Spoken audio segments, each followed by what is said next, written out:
This episode of the podcast is brought to you by patreon.com/lightscameranonsense. Visit patreon.com/lightscameranonsense to help support your favorite new movie podcast. Now, let's roll that reel.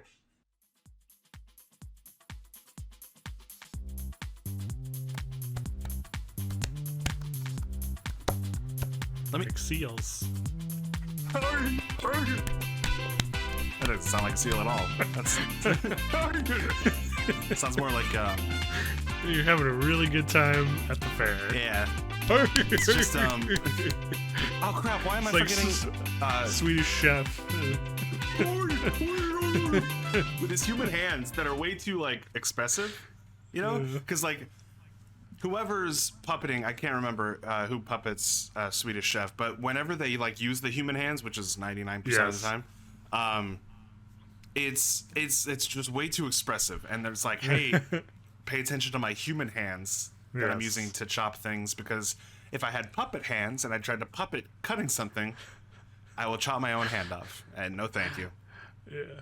I feel like that's probably a golden moment right there. First 30 seconds of an episode is just both of us incessantly clapping our hands like seals and then mimicking Swedish chefs. We're not making fun of anyone in particular except maybe Swedish Chef, so that's okay. He doesn't have any feelings. He's kind of a bit of ourselves as well. Yeah, I guess, but you know, I'm perfectly willing to be a little bit self-deprecating. I think that's a huge chunk of the DNA of this podcast, Zach. Oh, that's how I live my life. Oh yeah, just quarter day-to-day. mile at a time. Nope. I don't know if I don't know if you want to tie yourself to that franchise with that phrase. It's all about family. I'm being self-deprecating. Apparently. All right, well, you know, that's one way to start the podcast. Hello, everyone, and welcome to Lights, Camera, Nonsense, where we give you all the latest movie magic you may have missed. I'm Nick. Got poisoned, and I only have 24 hours to live, and I'm choosing 1 hour of it to do this podcast for some reason. Simmons. And I'm Zach, literally sick in the head, Smith. Oh, no. Oh, no. Oh, no, I should have used my Voldemort joke. We'll get to it. It's gonna be a real hoot. A hoot and a half. A hoot and a half. That's how the Owl Weekly newspaper rated our podcast. It's a hoot and a half out of 5. Yes, it's a good one. Yeah. And on Sunday, September 12th, 2021, let's dive into the previews. Zach, I already lost the let's dive into the previews bit. I'm so sorry. It's one of those days. It's a day. You actually, let's roll back. I feel kind of bad about that. A real hoot and a half. That's what they rated us on that. Every owl has this newspaper that they get every Sunday, and like they rate podcasts that every owl listens to, like the Duolingo owl and the owl from Hooters and the owl from the Tootsie Pop. I was gonna say the Tootsie Pop. A 1, a 2, a 3. I ate a little boy's candy. Three hoots and a half. Exactly. And on Sunday, September 12th, 2021, let's dive into the previews. If you're watching us on YouTube, you're actually watching us a day late. We post everything, including unedited videos, exclusive videos, and exclusive behind-the-scenes looks on our Patreon at patreon.com/lightscameranonsense. Head on over there and sign up for just $1, and you can get all of our exclusive content just a day early. If you don't like watching videos of just two guys talking about movies, and I totally understand, there's way too many of us. Zach, why can't you just be less you? Come on. Well, I wouldn't be me if I was less me. Yeah, that's fair. Good. For just good $1, patreon.com/lightscameranonsense. You know, or if you just don't want to see our faces, that's what I was trying to get to. I got a little bit distracted there. You can also find us on iTunes, Spotify, or anywhere you can download audio podcasts in podcast form. But enough of that nonsense. Zach, what have you watched this week? So my sacrifice at the altar of the LCN podcast talk. Yes, is I watched the new release James Wan's Malignant. Malignant, yeah. Malignant. Malignant Yes. these balls. Yeah.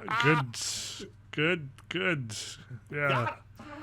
It's always good to get a ball joke. Yeah. 5 minutes under. Take that, Joms. Joms Yeah. Wan. Yeah. The new James Wan film in theaters and on HBO Max streaming now. Are you okay? Just Do you need imagine, Are you? He's watching us on YouTube. He's like, the fuck he saying to me? Malik, what? That's it. I'm only rating this guy 1 hoot. Not a hoot and a half. Are you implying that James Wan is an owl? He is an owl because he seems like he works nights a lot. Different sleep schedule. Sure, yeah, that's a lot to take. That's a lot to take in for someone you have literally never interacted with. I've watched interviews. I've seen him interact with press. Oh, okay, this is a parasocial relationship that you're describing. Right. Yes. No, he doesn't know me personally. I don't know him personally, but I feel like because of his work schedule, his dedication to the craft during nighttime, he likes to film things at night. I guess those are his favorite times to film. And, he has a very beak-like face. Oh.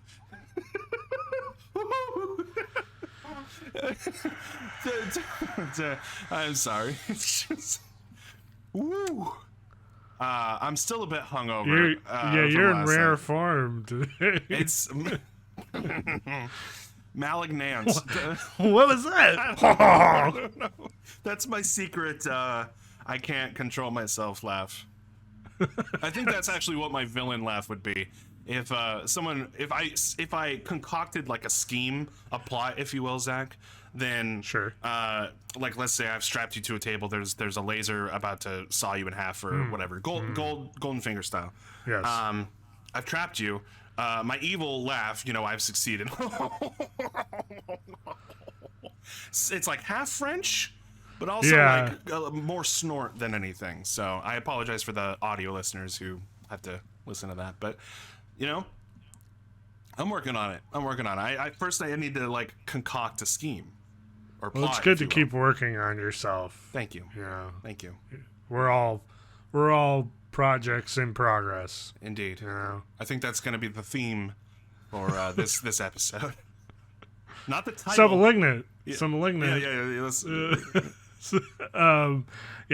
New James Wan movie out. Horror movie or stop. James Bond? It sounded like James Bond. I said James Wan. Okay. I'll shut up. You're in your world. I am.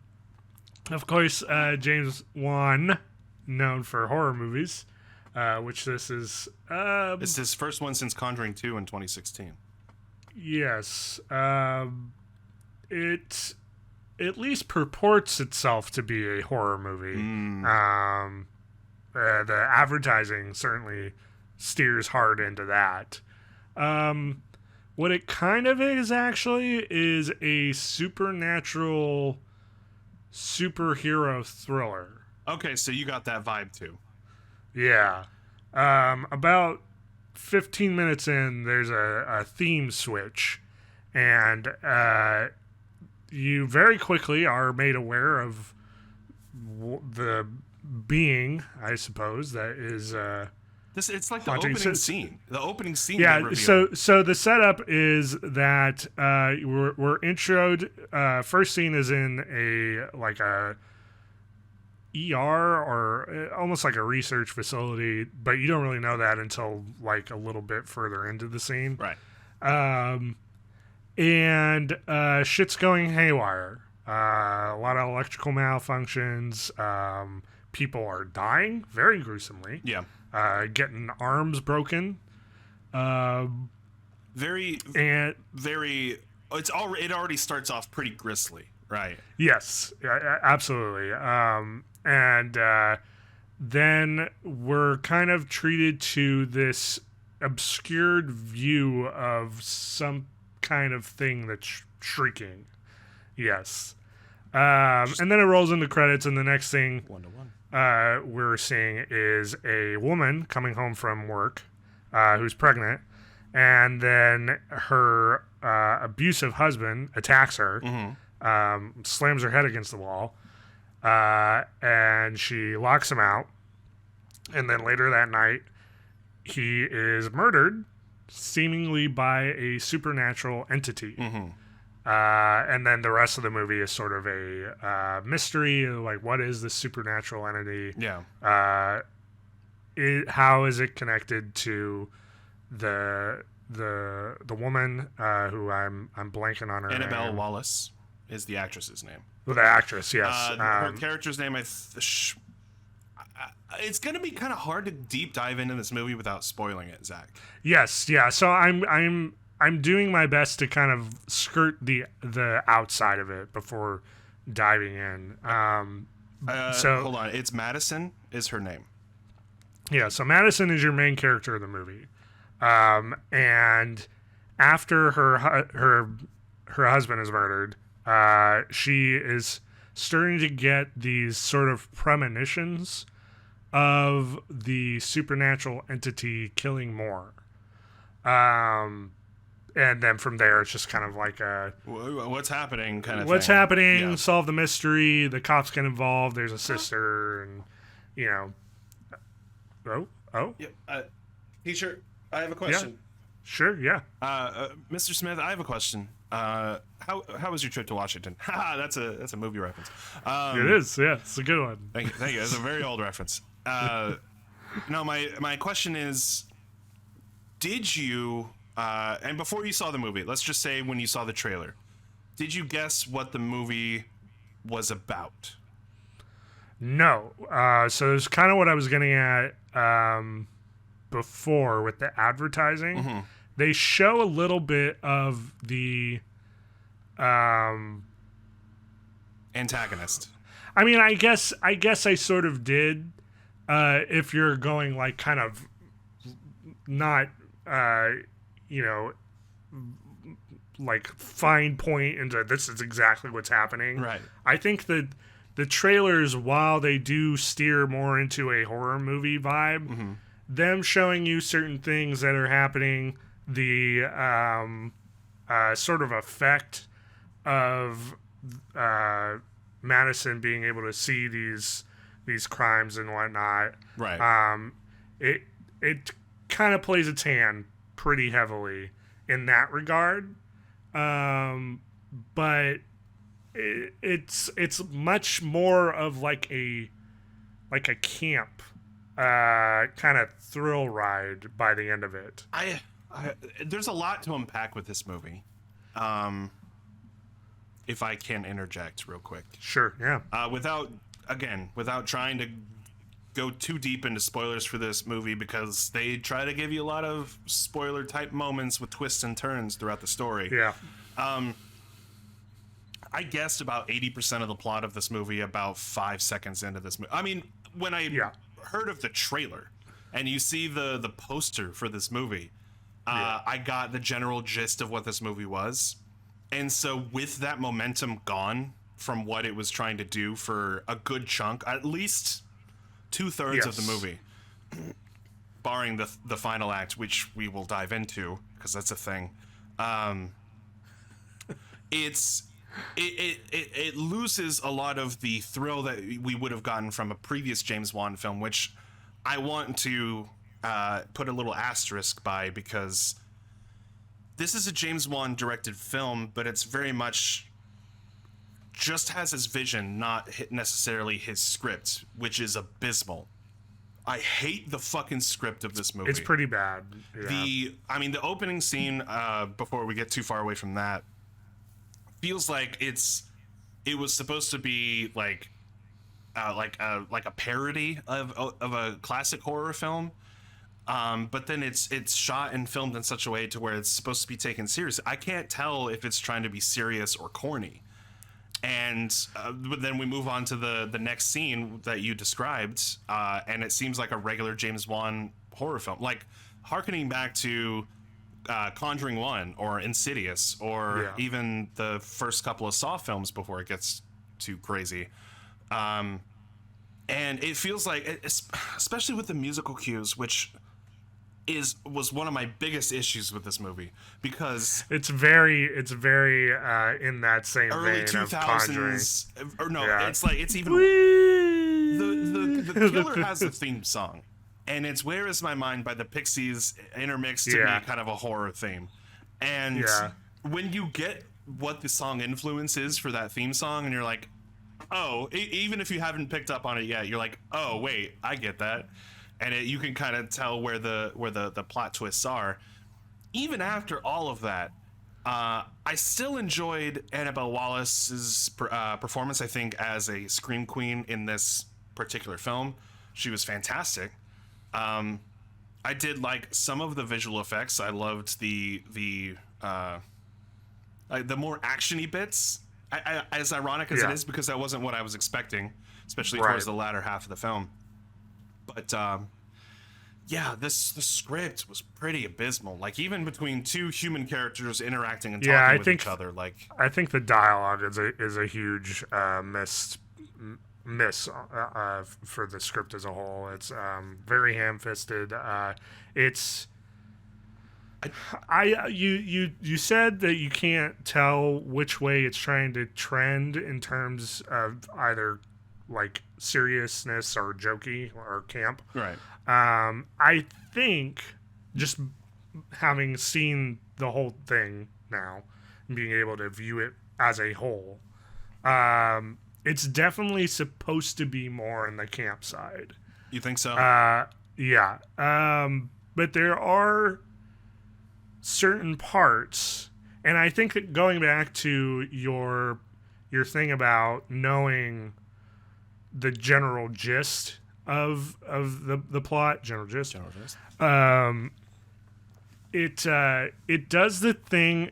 It does the worst thing for twisty movies to do, and that's telegraph what your final point, like what the solution to your problem is, and like telegraph that as soon as possible, so your viewer already knows what's going on, and then working against that. Yeah. By trying to throw in red herrings. I was actually gonna point that out. We, as an audience member, know exactly what's going on. Like, it's really quick. Like, way in advance, as opposed to the characters who are having to figure it out step by step. And I just, like, I wanted to shake the detective's shoulders, going, "Hey, it's super simple," you know.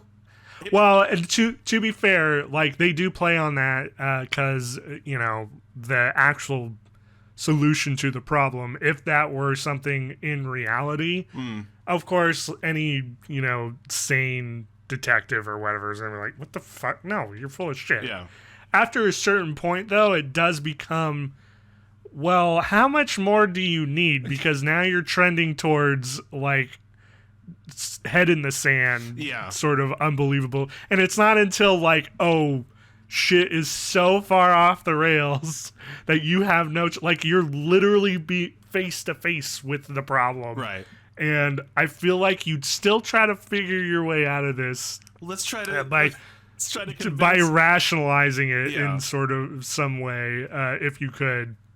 But yeah, the working back against the actual, like, your audience knowing what's happening and be like, oh, but do you know? Because it could be this. It could be this. Like, that kind of works at that point in time within the movie, but then once you get past that, and then it's like, oh no, that was still a red herring, and yeah, what you thought at the beginning is still the thing by the time it's gone through 5 other red herrings. Right. It's not satisfying, because you keep thinking the movie's about to pull a trick on you, but in reality what it's doing is, it's like, oh, subversion. It could be what if though, like, you know? there's a whole scene where the main character's sister, Marvel's what if though, you know. We should talk about that zombie episode though. Did you watch that? I haven't watched it. No. Oh, you haven't? No. Oh. So we can't talk. You can talk about it. I guess, yeah. It's a quick side note. Marvel's What If series streaming now on Disney Plus. Yeah. All right, Shill. had a zombie episode like the Marvel zombie comics. It was actually not bad. Pretty dark. When you realize the person behind all of it, and you're like, ah, fuck, what, really? Anyway, back to Malignant. Yes. There's a scene where the main character's sister goes to investigate like why this keeps happening, and the typical it does scene. the let's go to the abandoned Right. factory sort of thing, like the 3/4 of the way through the Right. movie trip that you go to discover the secret. The little peak right before the climax of the story, basically. If you watch The Ring, 2000, what was that? 2005, 2000. Yes, because Grudge was 2004. Yeah. If you watch 2005's The Ring, I still don't know if that date's right, but if you watch The Ring, I'll look it up. then you'll know exactly what this kind of like function is. It's like, oh, we've 2002. gotten. Okay, yeah, that's. You mentioned The Grudge, and I'm like, well, it can't be 2005 then, because Ring was before. Oh, I know the Grudge was 2004. Yeah, I know. I just know The Ring was before The Grudge. But what about Ringu? That was also well. No, I it was mean, before, like 'cause it was based off of that. Yeah, but, unless you're talking Hey, about. if you want to watch a better horror film, go watch Ringu or The Ring. Honestly, like even the American Listen. adaptations, The Ring and The Grudge, way better. I think Yeah. it's a give and take. Just don't watch the depending on which one reboots you're of talking about. either of them. Rings. Rings or The Grudge 2020. Yeah. I think. Funnily enough, the biggest problem with Malignant is just an identity crisis. Mm-hmm. It doesn't know what it wants to be, unless outside of certain scenes or certain acts. Right. One act, it's a ghost story. The other act, it's a mystery thriller. Mm-hmm. The other act, it's a fucking balls to the walls, Army of Darkness type fucking violence and action scenes. It definitely feels like a weird offspring of Sam Raimi and Wes Craven in its self-awareness to an extent. At least like the villain of the film, the monster. Yeah, you can say monster. It's a monster. Is it definitely feels self-aware, because when you see that thing on camera, it's defying the laws of both physics and reality. Yeah, I guess that's the And same. there's a very, especially you'll notice right away its walk, the way it walks. And that's a really the thing that kind of kills me about this movie is when it shines in certain places, it shines really brightly. There's some really cool stuff in this. Yeah. Point being that the way that the monster moves around is not something that you see too often. It's also not any of it is CG. None of it's CG. You're right. It's all practical. Yeah. James Wan, king of practical effects, whenever he can, used I don't want to speak out of turn, but I want to say a Russian contortionist who decided to just don the stuff and was actually doing all the flips and stuff, other than like certain specific stunts, which you can tell. But and a lot of the choreography, there's like, it feels weird to talk about like fight scene choreography in a quote unquote horror movie, but it's legit there and it's fucking baller. Yeah. Besides the fact that by the end of it, one Seattle police department is completely demolished and cannot function. Just has 2 cops left, 2 detectives. And even then, they're kind of fucked. Yeah. But like I think when it goes that way, when it fully commits to that sort of thing, it works really well. At least it's fun. Maybe not it is effective in some of the things it's trying to do, but it's fun. I feel like if we had seen this in theaters, it would definitely be a more fun experience, because you would have the people reacting to certain things. I would probably have the same exact reaction, but it would definitely be more of an experience watching it and experiencing it with other people. Yeah, and then it just gets dragged down by like these inconsistencies, and it suffers from like the worst aspects of certain genres. Like I can't count how many times in this movie they went somewhere that was super fucking dark Yeah. for no reason. Did the worst possible thing that they could do and just like stand in front of, like, at one point someone gets crushed under a fucking hospital bed, and they just kind of like, after they get out from under it, they just kind of shrug it off. Oh yeah, no, You know? injuries in this movie, like, It's like your insides are fucked. Yeah, your man. legs How are you are you the okay dust. The one character gets shot and then it's just disregarded for the rest of the film. one? Yeah. Like mortally. But then, like, on the flip side of that, they have like really gruesome shit. This movie, James Wan or whoever specifically did the choreography for the fights, Oh, look. hates bones. They hate them and they wish they would die. Oh yeah, just There's so many like bent backward yeah. arms and like kicked in kneecaps, and oh fuck, they love the shot of the bones sticking out. It's always anytime you have your hands extend out forward in a fight Yeah. scene in this movie, your arms are going to be just completely obliterated, bent backwards. It's the equivalent of standing on top of a coffee table in the Raid. That's what it is. Yeah. Don't put your arms out because they're gonna get broken. just don't being get on that table because you're gonna get fucking knocked off. Just being in a Gareth Evans film, just in general. Let's see, film editing. I'm trying to find out the if there is an. It's not a. It wouldn't be fight choreographer because I don't think they would. Yeah. Action scene choreography. Yeah, I don't know. Anyway, But suffice it to say, it is a mixed bag for sure. I am fairly disappointed coming out of it, but those things that it does different and does well, those are neat, you know. And there's two kind of monster designs. There's the front facing one, and then there's a more hidden one later on that you get a full shot of, which is really cool and kind of almost Carpenter-esque in how disfigured and deformed it is. It's really neat. But yeah, it's just kind of like it fucks up on the straightforward stuff, and then it tries to be smarter than it is on the sly things. right. It thinks it's smarter than it is when it's actually a story that has probably been told way more times than you think. Yeah. Like as soon as I figured out the basic like broad strokes of the story, I was like, oh well, this is that Stephen King short story. Yeah, was yeah. written decades ago.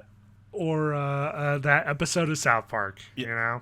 I mean, South Park is a big old like foggy. Well, yes, that's why I feel okay in saying it, because it could encompass literally anything. Oh, okay. And not give away the spoiler, but enough If to you know, you tell know. you that this James Wan horror movie shares a plot line that is in a South Park episode. Huh. So Don't know how I feel take about that. Take that as how you will. I don't. Okay, I will. But that is it for me. That was all I watched. Wow. Just kind of a weird week. But yeah. What did you watch? So I watched *Malignant*. Way to double up. Really should coordinate these movies once. I think it works. You know, when we watch the same thing, because we can have a little back and forth. It doesn't work for listeners because they get less. Yeah, but arguable because they get more. You know, like quality over quantity, right? Like which one do you want? I don't know what you're talking about. Like in all honesty, I don't know how you're framing this. They get more, but they also get less. Different strokes. For You know, different folks. there you go. You know, that's the theme song. Yeah, Zach, Family Ties. Three's Company. come and knock on a door. That's another theme song. Anyway. Oh, it's the words. So I unfortunately also had a bit of a slow week, Zach. I apologize. I watched *Malignant*, and then I only watched one other movie other than shows that I am like just continuing that I have started that we've already talked about. I watched Kate, which came out on Netflix just a few days ago. And it stars Mary Elizabeth Winstead and Woody Harrelson, and is directed by Cedric Nicholas Troyan. This is the movie that when people saw the trailer for, were like, that's just Crank. That's Crank with with female lead Crank. with Ramona Flowers, and it's set in Japan. However, I will say that it's got way more heart and thought put into the story of it. Like Then Crank, shocking. Yeah. that's a high bar to Suck clear. it, Neville Dana Taylor. That's what you get. How dare you ruin Ghost Rider for all of us? Anyway, and fucking Gamer, get Dexter out of here. That thing was doomed from the start. It You know was. how I know why? Because it's called Gamer. Well, and I was gonna say Gerard Butler was in it because he dooms every movie he's in. Unfortunately, because he was in 300, and then he hasn't been in a single successful Hey, film.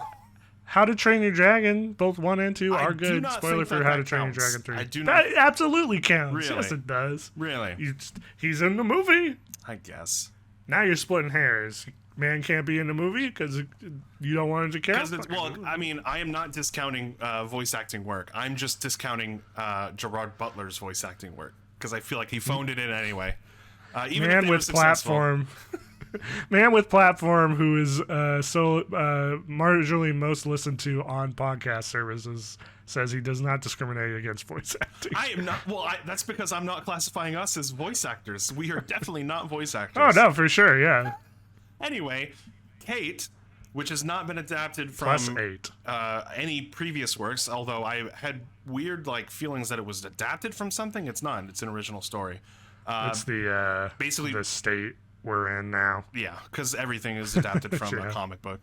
But it follows a female assassin that has 24 hours to get vengeance on her murderer before she dies. Very basic premise. Very basic plot throughout most of the film. It's just Mary Elizabeth Winstead is this very stoic. Ever since I was a very small child, I was raised by Woody Harrelson's mentor character. I think it's Varric. Yeah. And basically trained to be this ultimate assassin. You've seen it 100,000 times before. Sometimes with Woody Harrelson. Sometimes with Woody Harrelson, exactly. And I just wish Woody Harrelson would have a better trend of movies this year, because this and Venom What are 2. you talking about? He's gonna be in Let There Be Carnage. He's gonna be Carnage. Exactly. They moved up the release date of that movie, which makes me more worried somehow. Anyway, it's a plot you've seen 1,000 times before. What I will say is that it's a good fun ride with some really great cinematography that I was surprised by, and some cool action stunts and action choreography done all by Mary Elizabeth Winstead. For the most part, you can kind of tell, and she just plays a badass. And the film feels brisk because it is, except for the occasional flashback that kind of slows down the momentum. But that's to give the story a little bit more oomph, as opposed to just Heart. being an 80-minute thrill ride that doesn't let you go, which Yeah. works for some people, but in this case it's actually trying to give you a heartfelt story. And by the end of it, I was actually kind of like, oh, that's A reason to care. a reason to basically. care about the character who only has this amount of time to live, and you're hoping figures out so there's the sidekick character who was a target at one point but is now no longer a target, and of course is looks up to Kate even though she shouldn't because of past reasons, all that kind of stuff. There's not a whole lot to add to this film, or to add to the review of this film. You'll see various actors and actresses from you'll go, oh, it's that guy, like Tadanobu Asano, who was just recently in Mortal Kombat, I believe. If not, then he was in the Marvel universe. He plays a character, as well as Jun Kunimura, who plays a I almost said Shogun. It's not. Help me out, Mafia. Oh, gangster? No, Mob guy? I mean the Don? Japanese gangster. Oh, Yakuza. Aha! Yakuza. He plays a Yakuza boss. And it's just kind of a fun. This would be, if you had to make me choose between Malignant or Kate, I would probably pick Kate because it's more of a consistently fun thrill ride throughout. Wish I could add more, but it's really just the premise is so very simple that it doesn't take much to add to it. Well, having little to say about a movie that you liked is better than having a lot to say about a movie that you disliked. Well, I mean, in a way, adds the runtime, Zach. I would much rather. Sure. Yeah. Look at how much time we have left. What's the you mentioned like the, or I don't know if you did. What's the styling like? Like, is it a sort of a 80s synth? It's just it uses the environment and the lighting of I believe it's Tokyo for the most part, but they filmed some parts in Osaka. But using the nightlife kind of like neon lights that are very cinematography friendly to kind of light the scenes, and so it gives off a kind of 80s look to it, but it's set in present day. So gotcha. Yeah. Yeah, the reason I asked is I did just remember what you said about the Pixies song cover in Malignant, which I quite liked. It was a nice little thing in there, like, oh, that's the where is my mind thing? Yeah. The thing that got me was that it's very much a James Wan horror movie soundtrack, where it's just the high-pitched strings or theremins, right, for long periods of time. So that kind of wears on you. It does. Well, this has been a short episode, Zach. Yes, we short and sweet. Short and sweet. I guess what was that? It was a sweet. I was eating a sweet. You like twist the wrapper off and then. No, I don't do that. I just suck it right out of the plastic wrapper. Well, okay. For what candy specifically are you talking about? I don't know. One that I don't. Nothing. There's no candy that I suck the wrapper off of to eat. Are you sure? Are you absolutely sure? Like Sweeties. The wrapper? Yeah, like Sweeties. Do you just suck those down? Well, the candy, yeah. I'm not eating the wrapper, Zach. Well, that's what I'm saying, and you're like, no, I'm sucking it out the whole thing. I'm sucking it out of the wrapper. Okay, I'm picturing you putting the whole thing in your mouth, and like that thing with the cherry. The cherry stem thing. No. I'm not just trying pull to do like a anything roll erotic. of Smarties. I'm not trying to do anything erotic with a Rolo wrapper. Son of a bitch. I'm like, why are you saying this to me? I'm holding on to the wrapper and I'm sucking them out. Like, it's. That's still. What are you doing? How do you eat candy? Just unwrap it like a normal. I just don't want to have to deal with the little tiny, like, grabbing each one by a little candy bin and eating them. I don't want to. No, I can't unwrap it because I'm never in a situation where I'm sitting down and being able to place it on the table. No, you unwrap it, and then they're just all lying there. And you just dump them all into your mouth. Every single time I unwrap something like that, it explodes everywhere, and they just fall to the ground. Smarties, M&Ms. Anytime I try to open up the bag, I'm thinking of other ones like Rolos, fucking Pez. God. Next time I'm around you, I have to make you open a bag of candy. Please do. How the fuck do you open candy? Like the ones that are twisted shut, right? Sure, yeah. Specifically, I guess with those would be the better examples. Like a a nice butterscotch candy. Something other than Smarties. Yeah, let's just move past the Smarties. Which, by the way, in England and Australia, Smarties are rockets. Well, I was going to say Smarties are the M&Ms over there. That's what they call. They have a brand of candy called Smarties, and they're chocolate candies like M&Ms. Yeah. I didn't know that, but I didn't know that the Smarties had a different name over there. I think those are called Rockets or Rockettes or something like that. No, that's Rockettes are the. Those are the dancers in the parade. Oh, I fucking hate this episode, man. I'm still I'm still baffled at possibly the weirdest thing you've said to me. That's not which the is weirdest that thing you I've ever said to you. You suck candies out of the wrapper. It's just a convenience thing. This has been Lights Camera Nonsense, keeping you updated despite our best efforts, including fucking candy wrapper sucking. We apparently only reviewed 2 movies this week, a bit of a shorter week. But make sure to tune in every week for all the latest news, reviews, and what else, Zach? How do you do, you fucking freaks? Before we sign off, head on over to patreon.com/lightscameranonsense, sign up for $1, and then you get all of this amazing, beautiful, hilarious content a day early before it gets uploaded for everyone on our YouTube channel at Lights Camera Nonsense. Also, head on over to store.lightscameranonsense.com and you can buy merch to help represent your favorite new podcast. This is discontinued, but it's the logo, and it's one of our merch shirts, and eventually I will get one of us, if not an actual attractive person, to help model our merch and show it here on the podcast. Wow. Yeah, Owen Wilson. I bet you he sucks candy out of wrappers. He would be. I bet you he doesn't, because he's a man of logic. Who does this. Thanks for tuning in, and we will see you next time. Bye.